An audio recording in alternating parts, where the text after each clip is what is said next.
And welcome to the Unknown Webcast. This is just a bit of a trigger warning for those who believe words are more injurious than sticks and stones. I really am so conservative, I can't turn left even when I'm driving. In addition to giving trigger warnings to our viewers, Ron Hensel and I both drink coffee for your protection. This week, our friend and frequent guest, Doreen Virtue, joins us to lay out 8 reasons why reincarnation can't be true. My name is Don Vino. I'm president of Midwest Christian Outreach, Inc. in Wonder Lake, Illinois, which produces the Unknown Webcast. And our senior researcher is Ron Hensel, who will introduce the sponsors of today's webcast. And here is Ronnie Baby. Greetings from sunny Florida, where the palm tree came out, saw its shadow, and now we have 12 more months of summer.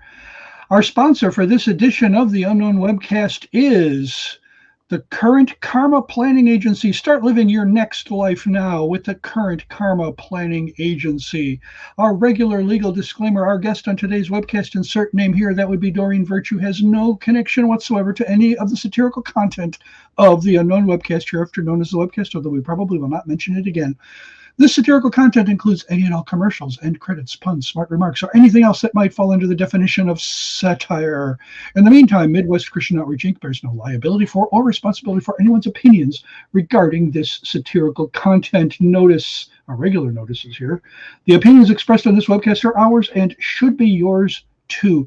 If this webcast annoys you and you want to inflict it on someone else, or if you really enjoy it, either way, to ensure your continued access to this program, please go to midwestoutreach.org, click the yellow donate button, and contribute as you feel led. And as you do, never fear, this webcast is Y2K compliant. And don't forget to subscribe to us on your favorite video channels. And now, introducing our special guest, Doreen Virtue. The crowd is amazed and enthralled. As always, welcome to the broadcast. We'll try to be as sincere as possible as we give you fake applause. Thank you. Oh, I should probably close that, right? Okay. Yeah, I think so. Yeah. That's to show where you go when you want to be reincarnated. It's like, I was thinking as you read the as you feel led that we just recently did with Doreen this little piece on just because you're invited to a gunfight doesn't mean you have to show up. And I thought, that would give feeling led maybe a little different sort of a definition, wouldn't it? Yes. Yeah, that was so helpful to me that you taught me that, Don, we don't have to fight back to everyone who's trying to bait us into an argument. I mean, that's different than like last night someone was calling me a Pharisee because I was saying that deliverance ministry is unbiblical, that Christians cannot have a demon inside of them. And so she went for that ad hominem immediately. Oh, you're a Pharisee. And so I just defined Pharisee for her. A Pharisee is not someone who calls out unbiblical. A Pharisee actually was someone who added man-made rules to Moses' laws, and then even then wouldn't follow their own man-made rules. So Jesus was calling them out as hypocrites. Yeah. And she couldn't reply to that because she had no biblical basis except for name calling. And you taught me, Don, you don't have to fight back and to choose the hills to die on. And then Ron, you've taught me to answer with Bible verses when people are arguing. Don't That was kind of an act of desperation on my part, but It's what actually it turned out to be. Well, it occurred to me over time that, I can try to argue people into it. A lot of times I'll put the verse out there, and that will drive them crazier than anything I could have said. And then they'll come right back and says, that doesn't mean X. And I'm going, well, what makes you think it does? What tell me what in the verse would lead anyone to that conclusion. But the other thing is, I maybe I should have said this. I like to listen to a lot of different podcasts, and one of them is The Mortification of Spin with Carl Trueman and Todd Pruitt. And I can remember on more than one occasion, they've talked about how they've been attacked, both of them, in social media. And not in Carl Trueman's case, he's not on social media. He writes for like First Things and other big time publications, but he gets attacked and he says, "Oh, I just love it when they attack me, because that means I've won the argument." If all they have are attacks, if that's all they have, and that's what he's talking about, they've got nothing else. They don't have a coherent, cogent response. So you've won. So since you've won, at least, you've won that little battle. Now you could still be wrong. I mean, I think we all admit I could still be wrong, even though they're attacking me. But in this case, I have made a better case than they have. And they're kind of paying me a compliment by attacking me. Right. So my line, and Ron knows I've used this a lot, my wife has heard it, thousands of times, is whatever the accusation is, you might be right, and I might be short and fat as well. A lot of things I could be. I'll give my kids phone numbers. They have a list of things they could tell you. The question is, am I wrong? So it kind of refocuses. It is a heavy burden you carry, Dom, always being right, but you carry it with such grace, Yeah. No, I'm not always right. I know. I'm just teasing. Pretty often wrong. And it should be pointed out, and I could repent and change my mind. That's perfect. I heard another podcast. I heard somebody, these are all buddies that are on this podcast, and one of them said that to the other guy who was talking, and they all knew it was done in humor. But, that is a good answer. So today, now that we've gotten through all of that early, getting the early stuff, by the way, as Ron pointed out, no one's responsible for the satire except us, and if you are offended by it, tough. Yeah, we really it reminds me of that episode of the Monkees back in the 60s when I think it was Mike Nesmith or maybe it was Peter Tork. I don't know. One of the Monkees went into this office to complain. Oh, you have to see our complaint department. I think it was Mike Nesmith. He goes through the door that says complaint department. He's back out on the street. So that was one of the best. So today we're going to go around on this again, reincarnation. I became somewhat familiar with it when in the days of my misspent youth. I wasn't a Christian. My mother was New Age before New Age was popular, and she leaned toward reincarnation and other sorts of things, occultism. Her best friend was a witch. And that never really made sense to me. Of course, not being atheist / agnostic, nothing really made sense in the whole religious realm anyway. So then, of course, Shirley MacLaine became very popular when she was out on a broken limb, and was a big promoter of reincarnation and past lives. And how do you even kind of deal with that? How do you know that you were formerly the Queen of Sheba, for example, or something like that? You mean you don't know, Don? I didn't have past lives, so I really can't respond. It must be your inner knowingness or something. There's that song "New Soul." I'm a new soul. Do do do. It's like it was a hit in the early 2000s. It dawned on me she's really singing about reincarnation. She's just a new soul in this strange world, and she hasn't been here before, whereas other souls have. I think she was implying that at least. Right. And we've seen, as they kind of did in the description, in 1999, Beltane Papers did an article sacred abortion and how it was a Wiccan. She was kind of dealing with this question of, do I abort or not abort? You know, life is precious and so forth. And so she had someone lead her in meditation, where she got in touch with the infant in her womb and discovered it was her mother, who had just come to visit for a few months. She had died a few years earlier, and she just came to visit for a few months, but she didn't want to finish the reincarnation. And so having an abortion is perfectly fine.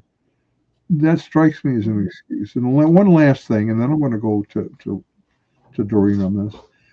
I recall a Ruth Montgomery. Many probably haven't heard of her these days. She was a fairly popular journalist, writer, who also believed in reincarnation. And she claimed that some evil monks took reincarnation out of the Bible. It was in the Bible, but some evil monks took it out in the 6th century.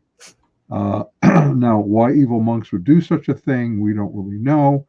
And that would also mean that they would have had to have gone backwards to erase it from all of the previous text where it also doesn't show up. So they were really evil to do that. So why, Doreen Virtue, are you interested in this, and how does this impact our understanding of ourselves and the afterlife? Yeah, thank you for bringing up this topic, because it's a tough one for New Agers to let go of even after they're saved. It's embedded, and tragically, I taught past life regression before I was saved. I had past life cards that I did with this Yale graduated doctor psychiatrist named Brian Weiss. Such a nice man, but he was, as we all were, deceived, and he was convinced that his patients' psychiatric issues were from past life issues, and so he would treat them for their past life issues. And I taught certification courses on past life regression. I was a part of this hypnosis institute, and like the Beltane, which I didn't go that far, of course. I've always been pro-life. That's the interesting thing, because I saw photographs of aborted babies when I was 17 years old, and instantly became pro-life. But as a New Ager, and I was metaphysical then. I was a Christian Scientist, but I got into metaphysics and New Age in the 1990s, and then kind of took on the party line that all the souls choose their parents. That's what the New Agers say, is that you choose what time you'll be born, your hair color, your gender, your race, everything. And then they also keep going. They extrapolate, and they say that infants choose if they're want to be aborted or not. And they signal that to the mom, that, or they even a miscarriage, that it's the child's choice. And then they will come back in a stronger body or at a better time. And it was comforting to New Agers who'd had abortions. I remember lots of women crying in my audience whenever I would bring that up, like a relief, like, oh, my child's soul is still there and going to come back, or maybe it's already in my next child and such. But it's nothing like, Christ forgives all sins that we genuinely repent from, except for the sin of not believing in him, the unforgivable sin. But anyway, so that it's just interesting when I look back on my life that I was pro-life, yet I believed that infants gave the nod to their own abortions and would be reincarnated. But the main thing is that New Agers believe, like that Ruth Montgomery quote that you gave, they think it's Constantine and the Roman Catholic Church, not evil monks, that, and this was popularized in the 1990s by a man named Nick Bunick, who wrote a book called The Messengers, who claimed he was the reincarnation of Apostle Paul. And he was proving it because he was born Jewish, but had never gone to temple or any sort of Christian churches. And yet he'd had these spontaneous memories that were biblical, and went to a hypnotist and uncovered this whole past life as Apostle Paul. And he said he was the one who came here to explain what Paul really meant in his epistles. And I used to tour with him. And I've repented for this, of course, and regret it, because what he was teaching was heretical. But one of the things he taught was that the Bible had reincarnation in it, and they tried to get it all out, but they left in a couple of clues with the spirit of Elijah, that's proof that John the Baptist really was Elijah reincarnated. Of course, if you look at the context, He doesn't say that. Right. Even John the Baptist, when he's confronted, no, I'm not John. I'm not Elijah.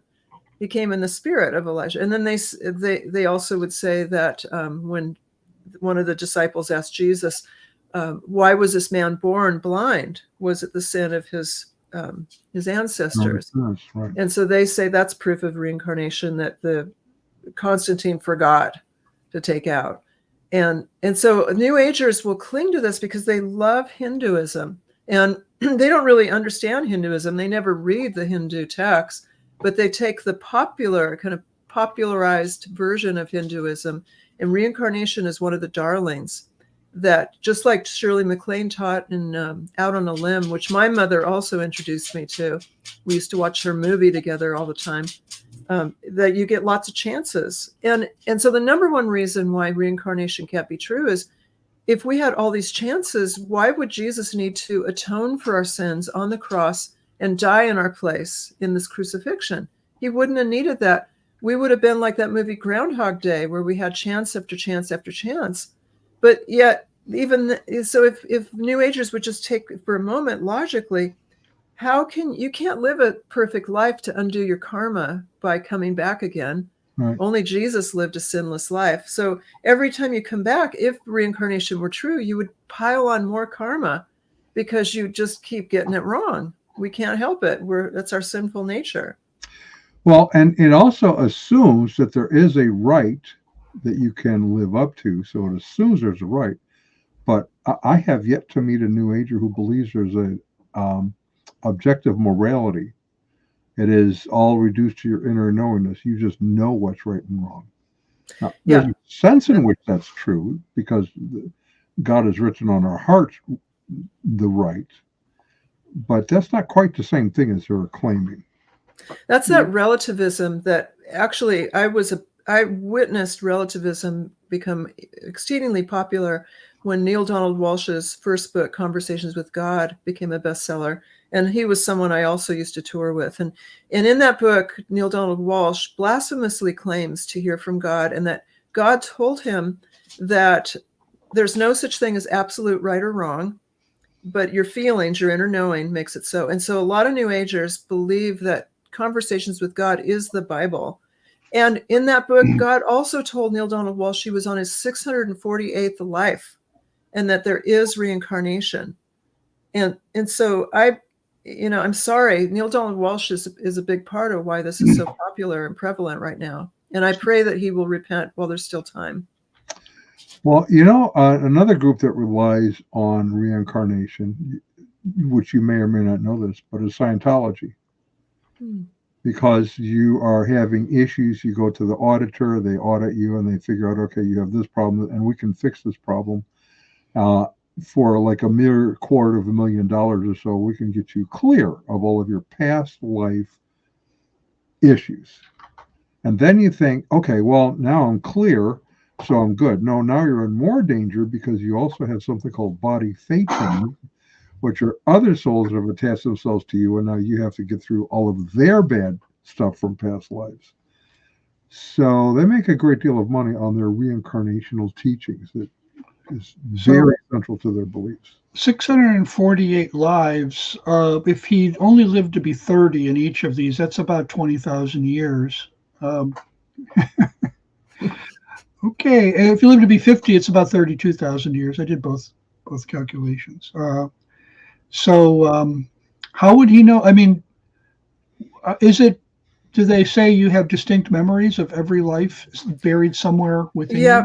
Well, that's from another New Age teacher who I also used to tour with. I spent over, I guess, how many years? 25 years on the road with all these folks, and then studied the ones who had been deceased, like Ruth Montgomery. But Dolores Cannon was a good friend of mine, and she's passed. And she was the kind of grande dame recently of past life regressions. And yes, Ron, she popularized this notion that if you just dig deep enough through hypnosis, that you'll remember every past life. Interestingly, she did have one book where she said that sometimes the demons will give false memories to people. Okay. but somehow, sometimes. yeah, that didn't crack the veneer for her enough. But I had a regression with her. And so here's what happens. The demons definitely masquerade as angels of light here. In this past life regression I had with the famous Dolores Cannon, she took me back to the time of Babylon, and it was very real, sensory, I could see things, I could hear things, feel things, and knowing came up too, where I was a male astrologer priest in Babylon, and I was at the top, I guess it was the tower, I don't know, but I was on the top of this tower, and I could see all these symbols that were inscribed into what we would call cement today, would probably be stone, and all these goddess statues. And then we were doing astrological readings too, or astronomy. And so you talk during a Dolores Cannon reading, and she's writing all this down and recording it. And then she had me write the symbols out. And then we went back, and I didn't know anything about this at the time. I wasn't a student of what had happened in Babylon or anything, but I went back and historically researched that there actually was astrologer priests at that time. And so that was convincing to me. And there's a lot of anecdotes about children remembering who they were in their past life and actually taking their parents to their own gravestone with information they couldn't have known, or identifying a great-great-great-grandfather and details no one had told them about. So the demons are really good at giving just enough anecdotal, quote, evidence that people are convinced that this is true. So if there's demonic activity, we can expect correct information to pop up every once in a while. But so much of this is reminiscent of repressed memory syndrome from the 90s, when people go into a therapist's office and, I'm depressed. And then they would come out, oh, my father sexually abused me at age 2. Mm-hmm. That's the reason. And in other words, it's like, this would be really funny if someone was, come out of repressed memory syndrome and with repressed memory syndrome and had uncovered a repressed memory of somebody murdering them in a past life, and now they could go and accuse them before the police. But that actually happened, then the person would then go, and there were court cases where parents were locked up over repressed memories. And so my question is, how much of it is true demonic activity, and how much of it is suggestibility, yeah, and wishful thinking, because like you said, everybody's the Queen of Sheba. I've met so many women when I was in the New Age who told me they were absolutely Mary Magdalene. Really? I mean, it's like this club of women, and they come up to you and introduce you. Oh, I was Mary Magdalene. I was Mary Magdalene. I met, it must have been dozens of women who said that. Superstition is a way of doing this. I think it was Luther who said there are enough nails from the cross in Spain to shoe all the horses in Saxony. And of course, there were only 3 nails, but there so many people were claiming they had nails from the cross. So many people claim that they're Mary Magdalene. Yeah. Well, that's one of the reasons why reincarnation can't be true. Even if you just take spirituality completely out of this, mathematically, the world's population numbers do not logically support the idea of reincarnation. The Earth's estimated population in 1951 was 2,543,130,380. Compared to 2023, that's 8 billion. So it went from 2 billion to 8 billion from 51 to 23. So if reincarnation were true, which it isn't, where did all the recycled souls come from? And how come none of them are saying, I came from planet Klingon? Some of them do. Oh, some of them do. Okay. Oh, yeah. Yeah. Dolores Cannon was very... okay. She believed that a lot of these were ETs. And then I started to believe that too, under her influence. It helps, it explains, because I heard a statistic back in around the turn of this century was... they might have said 80 or 90% of everyone who was ever alive is alive right now.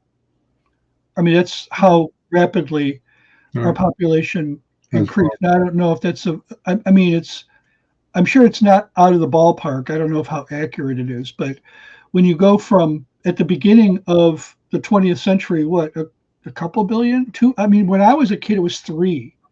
It's now 8. You know, when we were kids, I should say, we're all kids at about the same time. Yeah. So, well, there's a couple of things, because then I want to get to point 2. Point 1 is pretty clear. If we had multiple lives to improve ourselves, Jesus would not have needed to die. So that's coming from a Christian perspective, but that doesn't necessarily refute reincarnation per se, because you have to then understand that Christianity is true, which we do. Now, sometimes I ask questions like this, and I have asked them of Hindus. For example, I had a conversation at the Parliament of World Religions, one of my favorite places to be, where we got into the discussion on reincarnation, and I posed a question that went like this: is rape wrong if reincarnation is true? And she said, of course it's wrong. I said, okay, so help me understand how this works then, because it's my understanding that in reincarnation, you reincarnate to work off bad karma from your past life to advance yourself for a future life. Therefore, isn't it the case that the rapist is actually doing you a good favor by helping you work off the bad karma, and he would be rewarded for his act? To which he just turned and walked away. Yeah. It creates a kind of a problem, because there is no really right or wrong. Right. There's only working off bad karma and gaining good karma, and how does that work itself out? The second, so that's that whole reincarnation. It doesn't really work from a good karma, bad karma standpoint anyway. And you could regress. Now, I know that Western New Agers don't really go so much with this, because you could, reincarnate as a frog, let's say, or a tadpole. Most want to be Mary Magdalene. So, what about this question, though? You point out, is it appointed unto man once to die, and after that the judgment? How does that play in a reincarnation scenario? Yeah. Well, again, you're right. We're assuming a biblical worldview, which we can't when doing evangelism with a New Ager. And then also, to be absent from the body is to be present with the Lord. And I would also go to the thief on the cross, that today you will be with me in paradise. So much evidence that we do not come back again. And this is also evidence that there's no such thing as this purgatory or soul sleeping. This is immediately going into the presence of God. Again, from a biblical standpoint, I think this would be helpful for Christians who may be influenced by New Age ideology. Right. And so I'm going to go to you for this question. I have a friend, so when we're discipling along, I like a lot. He's part of our Tuesday night group, Jeff. I met Jeff. He was at our church. He was sitting outside with someone else, and they were talking. As I was passing by, never had met him before, and I heard him start talking about reincarnation, and I stopped. And I did my backwards walk for a moment so I could see him eye to eye. And I said, I'm just checking to make sure you do realize that reincarnation and resurrection are incompatible. They're not the same thing. His response was, of course they're the same thing. So then I had to explain to him what resurrection means. So what is the difference between reincarnation and resurrection? Yeah. So he's talking about the end times and the day of judgment, where the saints will be glorified, or is he talking about Jesus' resurrection? Well, in that instance, he was just talking about he was thinking that resurrection and reincarnation are the same thing. Oh no, completely different. Yeah. So resurrection would be the same life. You become a different person. You're incarnate into a different body. Now, of course, in reincarnation, they believe you're the same person. But you're reincarnate. I mean, think of it. Resurrection. You're the raising up of that which has fallen, as you like to point out, in the Greek. That's what the word means. Standing up again. Right? Yeah, it's the same. The same body is being raised up, reconstituted by God as the body that it was. And so you're the same person in every way, same name, I'm assuming that if somebody had a deformed face, that God would give them an undeformed face. But for the most part, all of us will look the same way. We'll be recognizable as With the added people we property. were. Right. Yeah, and so the same identity. We're not going to have 648 different identities to explain to people when we meet them in the next life. We'll have one identity, one life. Yes. Yeah. So New Agers, their refutation to that, Ron, and I agree with you, of course, is that you are the same soul in a different body. You mentioned that, but you have the same eyes, is what New Agers say. I mean, they might be brown one life and blue the other, but they said there's this soul recognition, and that goes into the New Age belief in soulmates and twin flames, where you instantly feel comfortable with this person. You say, oh, I feel like I've known you forever. That's where another New Age twisting is. It's not even scripture. Twisting comes from, based on reincarnation. So they extrapolate it in so many ways. And here's the thing: we have revelation. We have revelation from God that we call it. We distinguish between general and special, but I'm talking about the Bible, special revelation that was once delivered verbally by prophets, was written down, and that the apex of that revelation was Christ Himself. He in these last days, God has spoken to us through His Son. Okay, in other words, His incarnate. Oddly enough, there were no reincarnations of God. There was one incarnation of God, and it was Jesus. And that's, if you cannot get a higher form of revelation. And what we do know is that this came at the end of a long history of God intervening in history. You have everything from creation to the flood to the Exodus to you name it, all these miracles that were attested to by multiple people over long periods of time. And now we have people who, I hate to say this, but what orifice are they pulling this stuff out of? Where is this coming from? Oh, well, we said they came from other planets. Well, 100 years ago, if you believed in reincarnation, well, maybe 300-400 years ago, I don't know if anyone would have come up with that. Mm-hmm. Yeah. Because there wasn't really this pervasive understanding, at least, that other planets were like worlds like ours, that were there were similarities enough that perhaps if we speculate, people could be living on them. There were some people, if you go back several hundred years after the invention of the telescope, who started thinking in these terms. But reincarnation's been around since before the Egyptians, right? The Hindus, and they looked up and they saw points of light in the sky. They saw the moon. But so in other words, you come into the 20th century, and now conveniently, now that we have this population boom, now there's a new revelation. Yeah. And it's where they just, now it doesn't sound like, at least I didn't hear you say that when they presented this new revelation that they said, I heard it from somebody. Mm-hmm. They just made it up.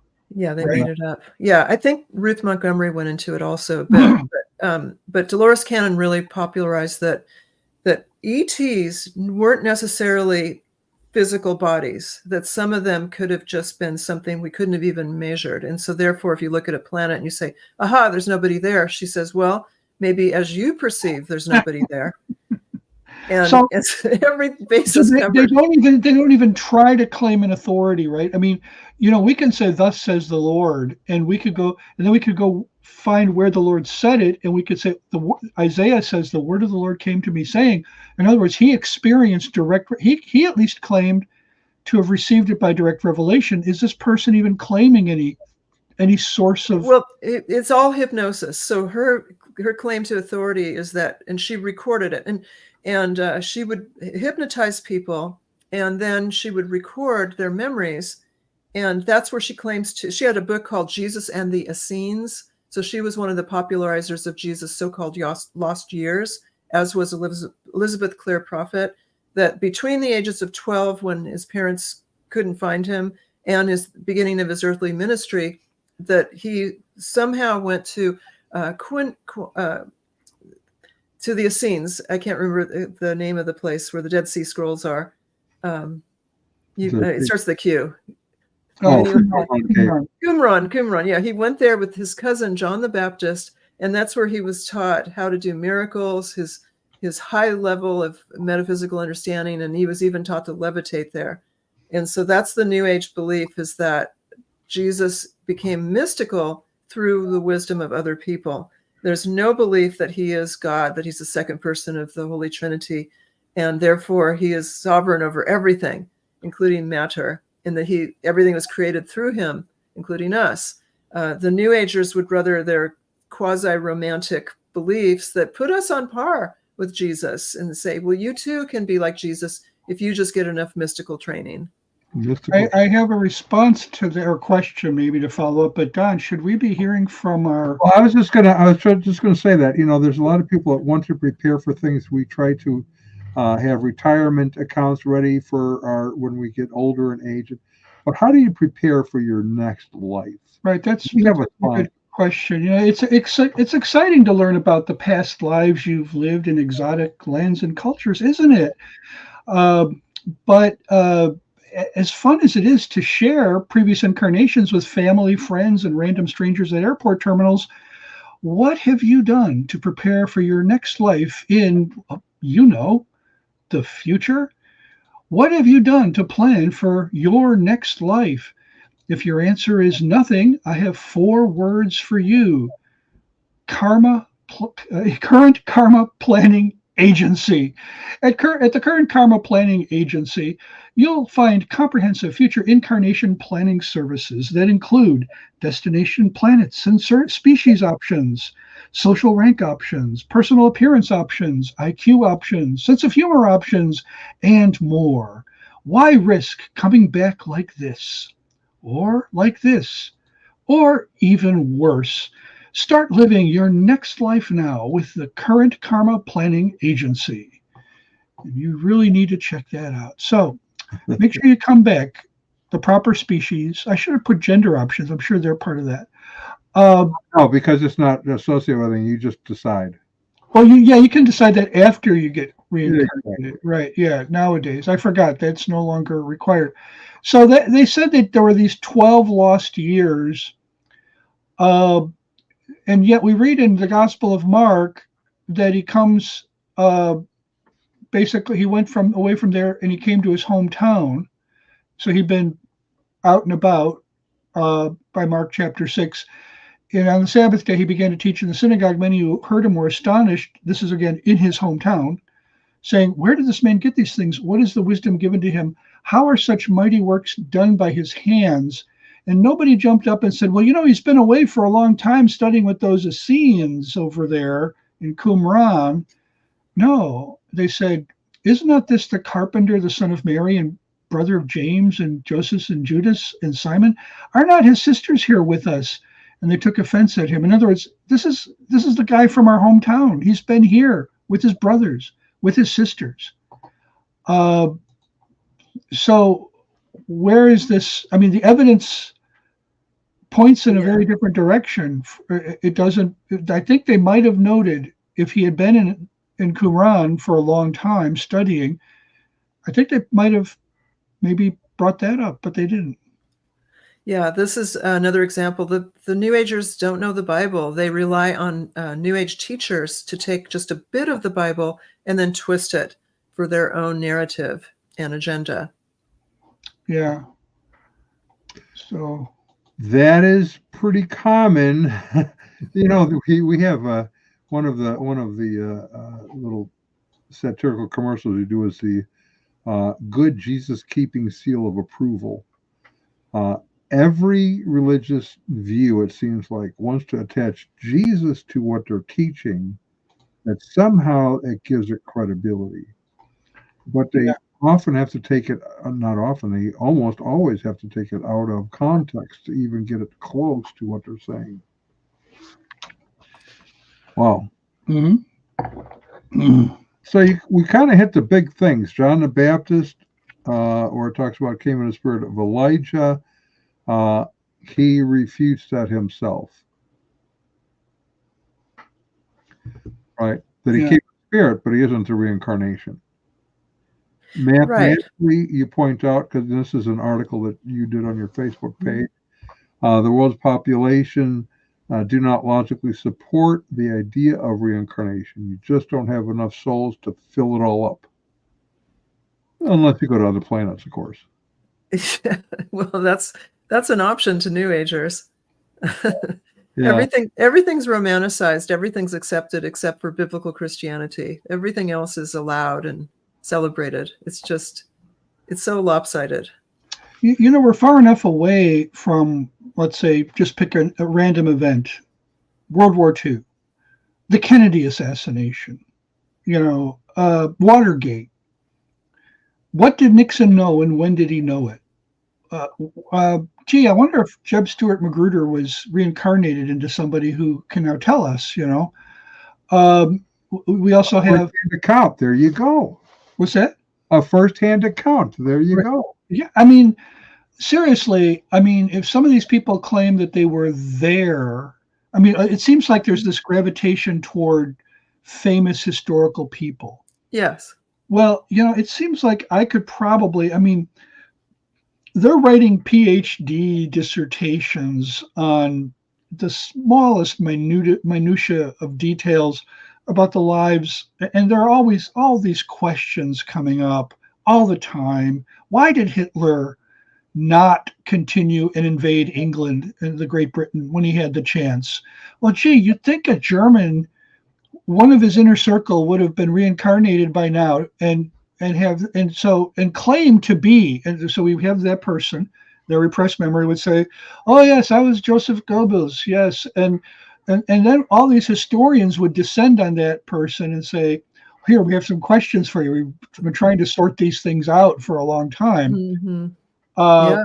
No doubt there is someone like that. I met people who claim they were the Roman soldiers at Jesus' crucifixion and all sorts of characters that, maybe weren't famous, but were part of history. I prefer to go more recent because we have so much documentation that we can ask them questions before we get to the ones we really want answers to see if they even know what they're talking about. Yeah. So it's a gobbledygook theology, but I was in it for over 20 years. And to me, it was cohesive at the time. I doubt I would have listened to someone who tried to give me biblical logic. I wanted it to be true. I think that's a big part of this, is that the New Agers desperately want to think that they have other chances. And to them, the whole litmus test, do I go to heaven, is am I a good person or not?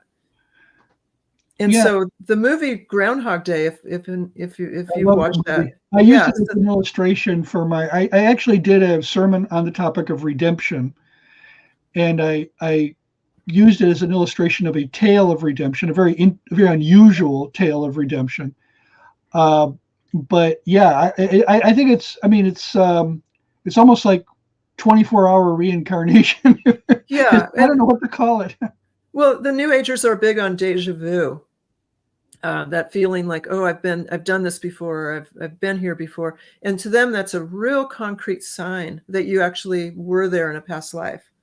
And every physical malady you have is some past life issue. If you have, I remember I went to Chapman University for my BA and MA in psychology, and one of my professors was convinced that an injury she was born with, and it was some sort of gash in her arm, that was because she died by a sword fight in her previous life. And what did she teach?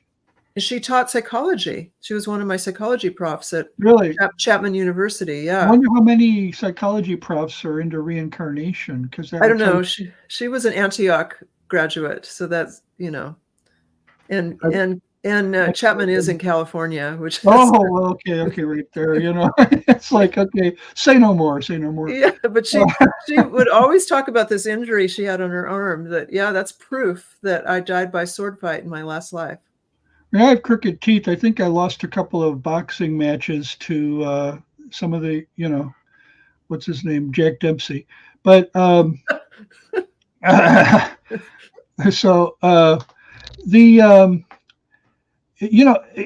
New Age is such a vast kind of set of beliefs. I mean, it's a comprehensive worldview in a way once you get into it. I'm sure there are different versions of this. There are denominations. Yeah, there's Okay. definite denominations. There's there's quasi-scientific, go to Greg Braden with the DNA studies and the ascension, and they're the ones who go into more of Christ consciousness and such like that. And then I was more into the fantasy realm, which was all about angels and fairies and mermaids and unicorns. Okay. And that was more women who were into that. And then there was, just different segments of New Age. There was the real hardcore tarot readers who were just kind of tough people. And they didn't like us who were into the fairies and the fantasy way. Just like there's denominational infighting in Christianity. Was there like a fairies, and that was there a male version where it was all like Thor and the god of war and things like that? Yeah, there's the Nordic, the people who are when they Nordic become Christians. When they become Christians, do they go into Christian nationalism or something? I don't know. I'm just making this up. But let's not go there. Let's not go there. It's a hot button topic right now. But so my question then is, when you go from one worldview to another, your incumbent worldview has to start breaking down. Something about it has to begin to stop being satisfying. Yours was that did that happen to you in anything having to do with reincarnation, or was it something else? It's so interesting that you asked that, Ron. And I've talked to so many New Agers who are now Christian, ex-New Agers, I should say, who are now Christians. And it's a peeling the layer of the onion of letting go of the New Age beliefs, because it's so deep-seated and so demonic. And so right away I let go of divination. That was easy. Boom. And Course in Miracles gone. But the things that kept just for it creeping in after I was saved, and I had to be on my knees praying for God to just renew my mind. Of course, that's through Bible study and just cleanse and purify me, was the three things were astrology. And I know you've had Marcia on here a few times to talk about that, because I was so ingrained to judge people by what your sun sign was, that my immediate response was, oh, you're a Scorpio, that's why you're like that. And it took a while to get rid of that. And then numerology, number patterns took a while, where I would see a license plate. Can you pause there just for a moment? In reincarnation, are you always born under the same sign? No. Okay. Okay. No. Keep on going. No. Keep on going. Yeah. That's a good question. Yeah. And then the third thing was reincarnation. I held on to that much longer than logic would dictate. The first was first was astrology. And the second was numerology. Numerology. Just noticing number patterns and ascribing signs and meaning to the number patterns. And then the third was past lives. It was probably 5 or 6 months after I was saved that those were gone out of my thinking. So was astrology the first to crack? First to stop making sense? Yes. Okay. And then numerology, I can see the relationship kind of, because you're looking for tea leaves or whatever, for either the stars or the numbers, right? And then I made the mistake of getting deeply into Chuck Missler's work when I was first saved. And he has a lot of teaching about the Bible numbers meaning things. And it was so similar to what we called angel numbers in the New Age, where if you see this number, it means this. And so there's gray areas, because obviously 7 does mean something in the Bible, or it wouldn't have been used repetitively. It's a pattern as opposed to a predictor. It's not, it's a pattern of, in other words, God is repeating something over and over to get a point across. 12, his people, God's people, the 12 tribes, the 12 apostles, and so on. It's not saying this is about the future. Right. It's about the present and the past in a way, but it's like, so why did it go from astrology and numerology then to reincarnation, do you think, for Reincarnation was the last one for me to let go of. I think it was because I'd had past life regressions that had, that one I mentioned with Dolores Cannon, that it was historically verified that the things I was seeing were true. And really? then, How did that go? That's interesting. yeah, well, I didn't know a thing about Babylonian history at the time, and that there were astronomer priests, just like I saw myself being. And then some of the symbols I wrote down, and this could have been just wishful thinking, that they seemed to match up with some of the Sumerian symbols of So that you time. weren't, as far as you know, you weren't told before you had this regression that there were, nobody had said to you, for example, the Magi were probably astronomer priests, or No, nobody no. told you that. I mean, I heard the story of the Magi a million times, but I didn't go deep into it enough to know anything. I didn't even think about that. It was just the Star of David. That was as far as it went. Yeah. So, and then I had another past life regression where I was traveling quite a bit by airplane, and I developed some sort of issue with that. I can't remember the details, but I went to a local hypnotist who did a past life regression on some sort of past life that led to claustrophobia, and the symptoms of that went away right away. So I thought, well, past life, it must have been true, and now I've cured it because I've confronted my past life claustrophobia, and now I can fly on airplanes comfortably. Did it work? Yeah. Oh, okay. Yeah, it did. That's the trouble with a lot of these new age methods. They do seem to work, Well, I mean, claustrophobia, they haven't isolated either a gene or a bacteria or virus that causes it. Yeah. So in a way, it's kind of like, in your head, and you found a way to get it out of your head. And I hope all the airlines are listening up, and they want to put in the fine print that you can't transfer frequent flyer miles from one life to the next. after hearing what you just said. Several things you've mentioned takes me to a different kind of a question, and that is what happens in the church. Let's say particularly somebody who was in the New Age. And how does things like, well, you were talking about numerology. And Rick Warren, of course, did this whole thing about 40 days of whatever, with this idea, the purpose-driven life, purpose-driven church, in which he starts out saying, every time God's going to do something special, he always uses 40 days to prepare you. And then, and we did an article on that, it was just based really on one paragraph of the book, because he lost me immediately in that moment when he said God always takes 40 days. And it gives the examples, and we checked the examples, and none of them supported his premise. So I went, okay, that's a purpose-driven claim. But it enamored a large portion of the church who suddenly had to go out and get Rick Warren's book to truly become spiritual and growing church.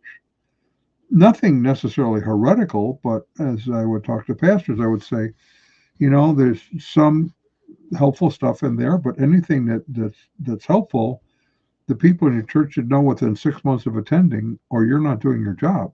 So it says more about you than it does about the book. They weren't happy with my response. Or you have the Enneagram right now, which is really not a great deal different than astrology, as you know. Marcia has said that as well. So why does that, in your opinion, coming from the New Age into the church, why does that have such an attraction, do you suppose? Well, because everyone's fascinated with themselves.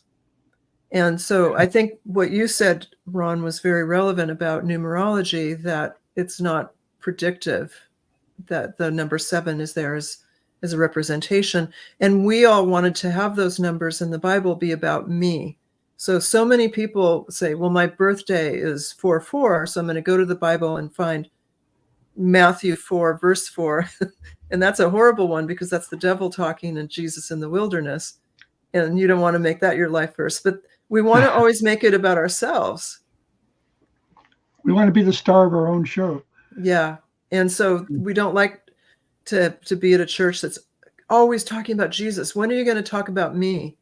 When are you going to? So then they have to go to not Rick Warren's church, but who's taking it over, Saddleback now, where it's all about you. It's all about how to have a better day.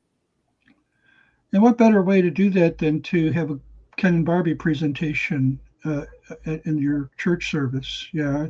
Okay. Well, anyways, moving on. And then there's this fascination with mysticism too. In the New Age, we were very fascinated by the Roman Catholic mystics.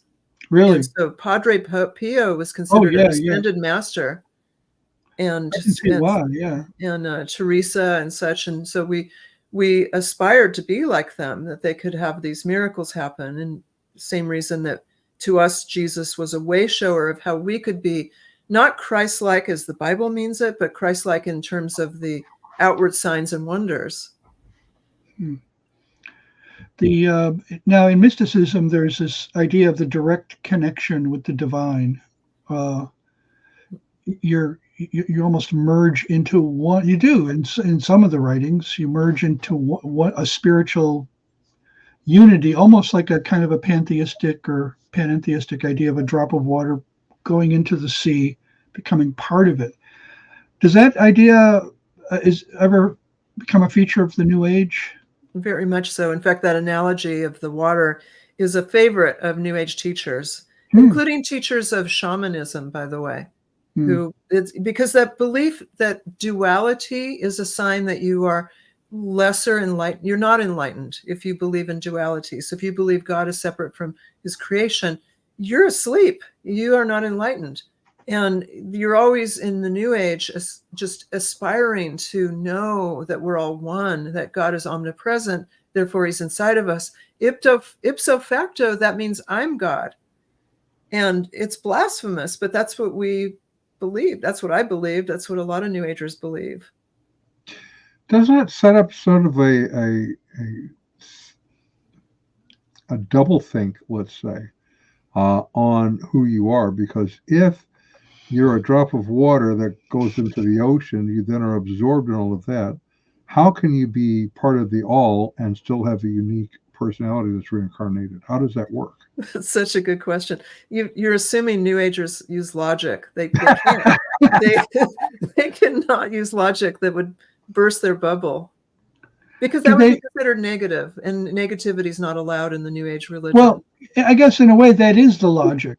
That is, no negativity. Therefore, that's the trump card. It overrules everything else, right? Anything that would spoil the party is considered negative. Yeah. They see themselves as being logical, right? I think.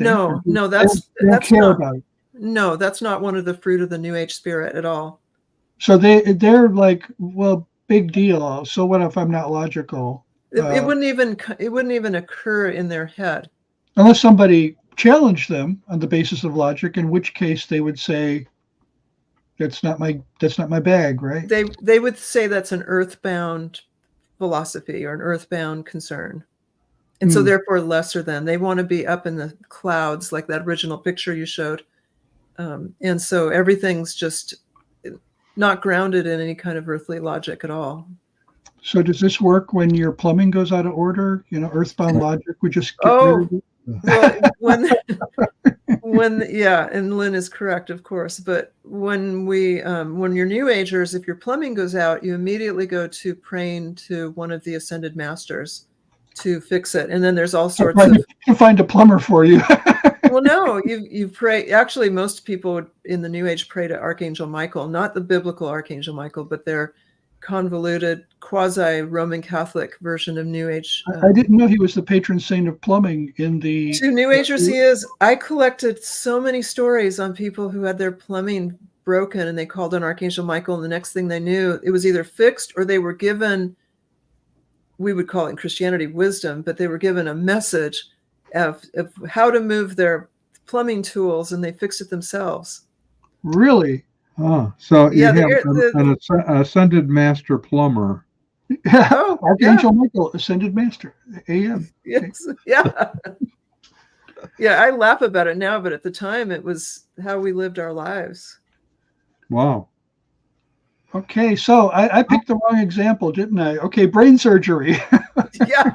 Which ascended master takes care of brain surgery? These discussions are kind of interesting. Because I like to go to New Age fairs, among other things that I like to do, and one of them I had a discussion with one of the main speakers that they were having at this particular one, and talking through, because she was an angel channeler.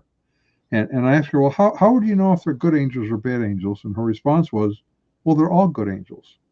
And then as the discussion went on a little further, and I asked her about, is everything God, was kind of one of my next questions. She goes, yes. I said, so everything is God. The rocks are God. The trees are God. The desk is God. You're God. I'm God. She goes, yes. I said, okay. So just to reiterate, just to make sure I understand this, the rocks are God. The trees are God. You're God. I'm God. And what my cat left in the litter box this morning is God.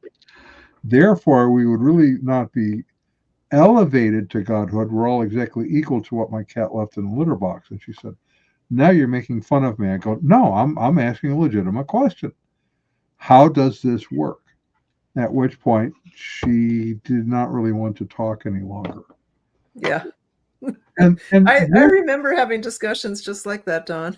Do you? With people like that before you came out or after? Oh, before, because that was my worldview.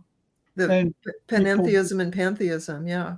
And it was all based on what I thought the Bible was saying, that God is omnipresent. Did you respond the way this lady responded? Pretty much, yeah. Yeah, you may have been talking to me at that point. Yeah. Well, and so for me, just for the listeners, so they understand what I'm doing, when I'm having those discussions, I do really want to try to reach them. But to some degree, I'm talking to the jury. Now, what I mean is this.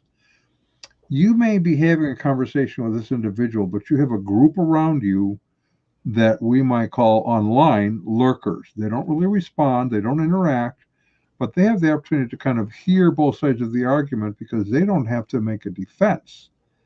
And so it's somehow it's easier for them to then hear both sides actually and think about it. When you're in the heat of a discussion, it's harder. You as a new ager would have had more of a difficult time because you're trying to think of what you're going to say in response. Whereas lurkers, who are kind of like being in a courtroom, they're the jury who are going to make a decision on both sides' arguments about an issue. So that's an important evangelistic tool I think is largely missed. So, well, Ron, do you have somewhere you have to go today? I do, yes. Thanksgiving break is over, so I have to go and pick somebody up. We'll take care of that. By the way, that film Groundhog Day, I found myself watching it over and over again. Yeah. It's a funny movie. They should come out with a sequel and just have the same one. I love Phil. Phil. Phil, oh yeah, Phil, he's great. Phil Connor, yes. Let's give credit to whom credit is due. Our resident cult leader profiler is Neil before me. Our wardrobe manager is See How It Fits You. Culinary services are provided by Chef Ham and Cheese. Our tinfoil hat provisioner is Just In Case. Jehovah's Witnesses coverage comes from Armageddon and D Opposer. Our Mormon archives manager is Polygamus. Our liberal denominations bureau chief is Lucy Goosey. Our transgender issues coverage comes from Ben Hur. Special correspondent for cults based on the Hindenburg disaster and flying turkeys, Ode to Humanity. Our fact-checking supervisor is Yoleg Pulling. Technical assistance comes through Murky Research. Our legal advisors are at the law firm of Dewey, Cheatham & Howe. Our grievance resolution director is Giovanna Pisami. Our director of privacy assurance is Wiretapping, and original idea sourcing comes from Drew A. Blank. The Unknown Webcast is a production of Midwest Christian Outreach, Inc. in cooperation with Emergency Manicure Productions, both of whom are solely responsible for this content, but you will never be able to prove that in a court of law. Never happened. We haven't seen it yet, and it's, we're going by experience. Doreen, thank you so much for joining us again. Thank you. It was always a joy to be with you too. Next week. What about next week?